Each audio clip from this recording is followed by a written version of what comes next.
But again, if you're going to be elite, that doesn't mean you're not ever not working to be your very best. But yes, I think we have a lot more fluidity in the depth chart this year than we did last year, and that's a challenge. That's what makes it exciting. I mean, that's kind of what I'm excited about in fall camp. It's really, it's really that thing that's like, hey, we have potential. I know that we can be pretty good, but we got a lot of work to do to get there at this point compared to where we were at this past season. You guys have emphasized culture from the moment that you kind of got here, and we were just talking to Jonah, who I think we talked last year about how his future might be on the inside, but he's made it clear he's pretty willing to play wherever you want. Can you just talk about maybe his selflessness individually and kind of how that's kind of been the attitude of your group as a whole? Yeah, I mean, to me, what I know I have a selfless group is when I see the older guys training younger guys at their position. And to me, I'm like, okay, we've got a selfless group. We've got a group that, they understand the brotherhood. They understand bringing the young guys along. They understand, developing relationships off the field. These guys spend a lot of time together, at the direction of Dietich and Monheim. I know they were at batting cages at times. They were out to eat at times. They were doing paintball together at times. They did all these things off the field. And I thought that was really important because we do have a lot of new faces coming into the room for those guys get to know each other and develop a level of trust. And so, that's a huge part of the offensive line and the brotherhood and the culture. And those things bleed over into the culture of your team, and we talk a lot about that in our room. Like, if we want something said about our room as a group, is that we upheld the standard of the culture of the team, of how we expect to work as a team, how we expect to play with the type of effort, enthusiasm, and attitude, and great attitudes that we bring to practice every day. We want, Coach Riley to look at our room as a unit and be like, hey, that room's got it together. So that's something we take pride in and strive for. You got to replace 3 starters from last year's group. A year ago at this time, it was only 1. What's that challenge like, replacing multiple guys on the line? And Jonah talked about there's a real sense of urgency. Can you just describe that a little bit? Yeah, it probably creates some more coaching. I mean, let's just be honest. I mean, there's more attention to detail at multiple spots that you're trying to juggle. Versus last year, we were really just trying to figure out one spot. We kind of knew what the other 4 spots were going to be. So yeah, it probably leads to, I'll grade more. I'll grade more live periods as we move on, so that those guys understand where they're performing at, where they're not, and giving those guys immediate feedback. But it just creates a little more work. But with that work comes more excitement. For me, I know I'm kind of looking forward to this fall camp because I don't know how it's going to turn out. I don't know really who's going to win that job. I really do think we have a lot. I do think we have more guys below the obvious 4 or 5 that can get themselves in position to play for us this year than we did last year from a talent standpoint. And that to me is an exciting thing. The 3 transfers you brought in, what do they have in common, and what made them attractive to come to USC? Well, obviously, the transfer portal has created, free agency. I mean, you can turn on the film and watch a guy playing at this level versus a high school player that you're projecting you think can do it, but you don't know that for sure. And so those guys bring in a certain level of experience. They've all played. They've all been starters. They've all played pretty dang well. So I think those guys just obviously they bring a certain level of just experience to the room and how to do things and just getting their job done, being a solid, consistent guy every day. Sometimes young players are really talented, but they just can't quite make it to the field because it's just the being able to do it consistently every day. The new academic rigors that go along with college, obviously the schedule, I'm getting tired, I'm having to play against big people every snap. But, that's part of the process of growing up when you're young. And those guys are obviously past all that, so they can come in and give us what we hope is immediate production. Last thing for me, are you still expecting? We saw Mike take a lot of reps at left tackle in the spring. Is that still your expectation for him to be the left tackle? Well, right now we've kind of switched Jonah and Mike. What was it about Emmanuel that you saw on tape that really stood out? Well, just his top end potential as a guy that can really move you off the ball. We always say our job's not to block people, our job's to move people if we're really doing this at elite level. And Emmanuel, it doesn't take much to look at him and figure out that maybe, he can be a guy that can move people off the ball, but he demonstrated that on film a lot. Got to get more consistent at it, certainly has a lot of room to grow as a player, but you saw some glimpses of some top end potential that maybe could be really elite someday. When it comes to Jonah, especially if he is playing some at left tackle, I know it was always kind of the thing, even the past coaching staff had said that his future's at guard. Has he changed at all, and is that still kind of how you see it, or do you feel like he could be a left tackle at the next level? Jonah reminds me so much of a guy that I coached at Missouri named Mitch Morse, and Mitch played tackle for me his entire career at Mizzou.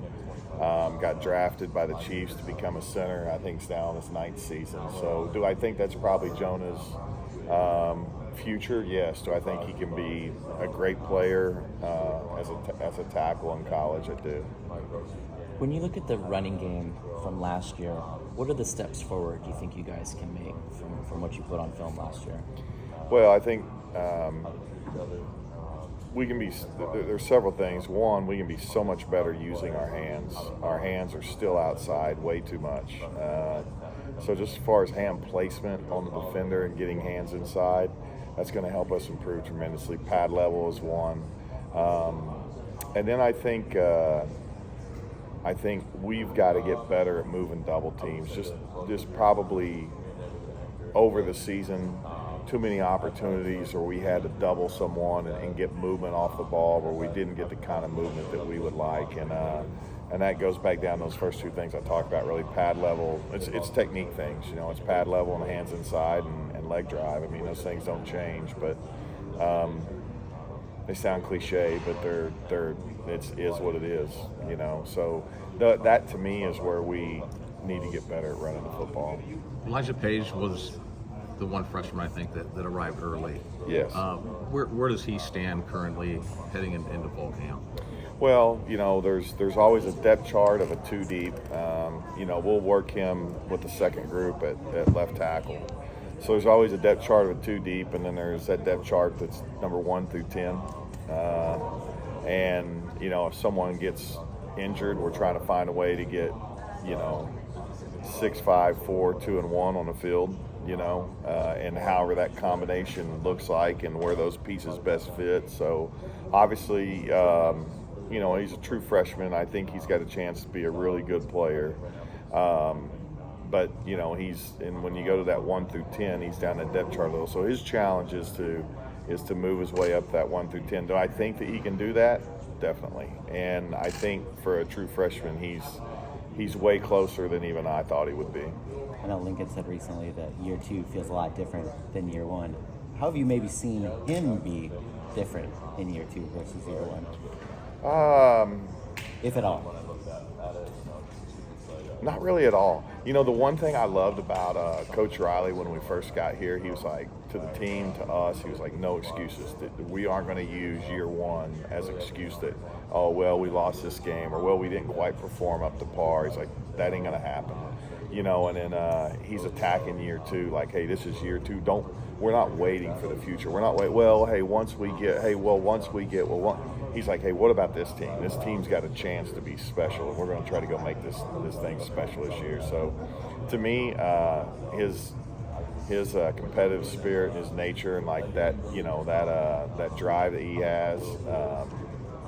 I haven't noticed any difference. It's not like he's like, oh, hey, we were good in year 1. I mean, he's just the same he was, man. He loves to compete. That's one thing that Coach is such a cordial person and very pleasant to be around. But one thing that probably doesn't let you really see is his true competitive spirit. He's a great competitor.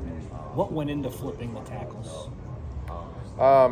Just probably Jonah's consistency, just how consistent he is on a rep by rep basis of, one thing that happens in the O-line, you don't ever want to lose fast. If you lose slow, your quarterback still has a chance. Obviously, our quarterback's pretty mobile. And then kind of having that guy on the left side with that consistency, the things that happen on the right side, your eyes see it a little more out of your peripheral vision it does from the left. And that's probably the thought behind it. And then with the guard, so Emmanuel had more experience at right guard last year at Wyoming, and Jarrett was left tackle at Washington State the year before, but a guard the year before that on the left side. Has there been any thought to switch Jarrett to that left guard spot and have Emmanuel at the right guard spot, or maybe that's I think from that standpoint, we're going to end up working it all. Okay. Yeah.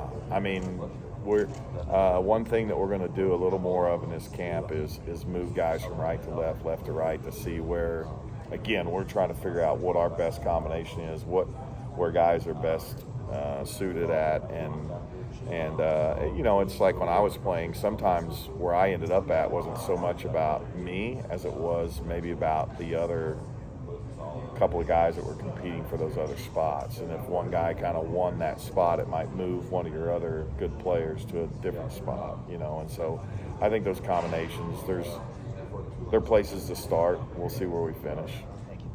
Where can this offensive line in 2023 be stronger than it was last year?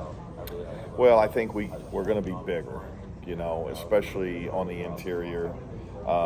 You really kind of had two center-sized guys playing at center and guard. They both had great seasons with Nealon and Dedich. If we have a chance to be beefier and bigger, so I do think we have a chance to move double teams more, and that's something that we feel like we've got to, if as we do get bigger, we need to make sure there's production with that size.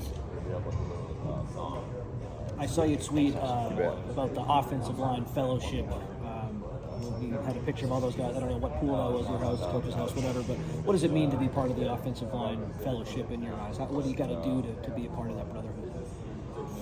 Well, to be part of the brotherhood, you got to show up every day. One of our big things, just in life, is like, hey, let's show up. Let's be there for the people around us that need us. And we kind of translate that over to all areas of life. We've all had deaths in the family or bad things happen, and sometimes just comforting to have family members there. They may not hardly say much to you, but they show up, they're there when they know you're going through a tough time. And so, again, that daily grind that you go through in the lines of scrimmage in football, it really lets you know who's got the ability to be tough enough to show up every day. And so, to me, when we talk about the O-line brotherhood, the O-line fellowship, those kind of things, it's just opportunities for us to get together as a group, break bread, and then, and just to enjoy being around each other, that we show up for each other every day. And every group I've been on, it's like if you want it to be special, like, hey, I want to be a part of a special group. Well, it's like, well, what are you putting into it, and how much are you investing in it? And so that is something that's very, that's something that we talk about and we focus on every single day, is what we're investing in, how we're showing up for each other. And looking over here at Gino behind you. Yeah. Didn't have that many offers in high school. Yeah. Just kind of was a guy that obviously kept working hard. What has he done to get to the spot he's currently in? Yeah, he's just worked extremely hard, and he's always, he's always doing extra. He's always like, hey coach, I have a question on this. Coach, I have a question on that. He's always wanting to improve his knowledge. He's always curious about how he can improve. And then he goes out, on his own, like a lot of the guys do in the summertime, and works really hard at doing that. So I think he's got a real shot to be a really strong contributor for us this year and play a lot of ball. And we're going to ask him to expand his role a little too, and get snaps at center too, and be a viable piece if that did happen in that spot. So he's very intelligent. He's worked really hard, and I'm really proud of him. He's done a great job. Last thing for me, Yep. I know I keep saying that, but